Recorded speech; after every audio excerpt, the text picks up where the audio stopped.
Well, the Tana River massacre that has so far claimed over 100 lives will now be investigated by a judicial commission of inquiry.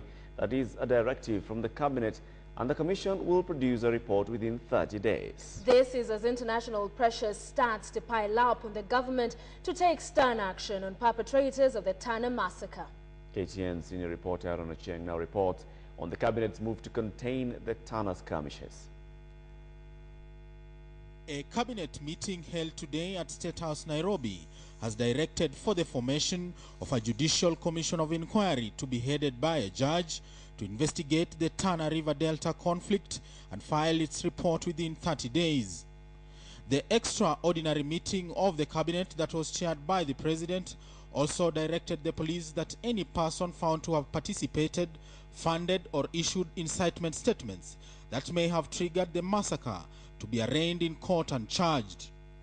The tough directive from the cabinet comes less than 24 hours after President Kibaki instructed the police to send additional security officers to the region that included the 1,100 recruits who graduated yesterday from the GSU training school.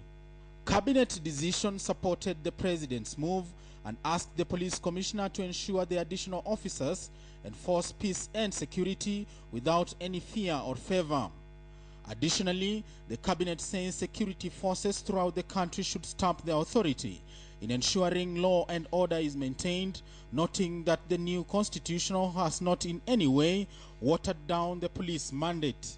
Cabinet also ordered the supply of humanitarian support to the affected families and more medical supplies to the hospitals in Lamu, Malindi and the vicinity to cope with the growing demand for medical services. The cabinet meeting is also a follow-up of a meeting between the president and members of parliament from the coastal region. Galole, member of parliament, was yesterday relieved his duties as an assistant minister after being charged with 2 counts of incitement.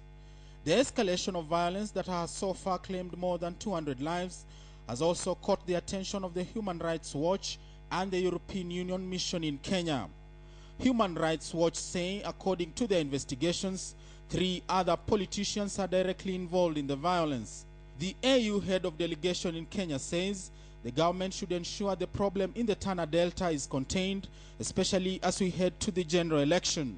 We're also quite disturbed by the Tana River events, because they demonstrate how violent communities can still react. You know, when you look at it from Europe, you think Kenya is one country, but Kenya is, when you look closer up, is a whole number of countries, a whole number of different communities. On the ground, police have intensified patrols as the additional officers join their colleagues. KTN Prime.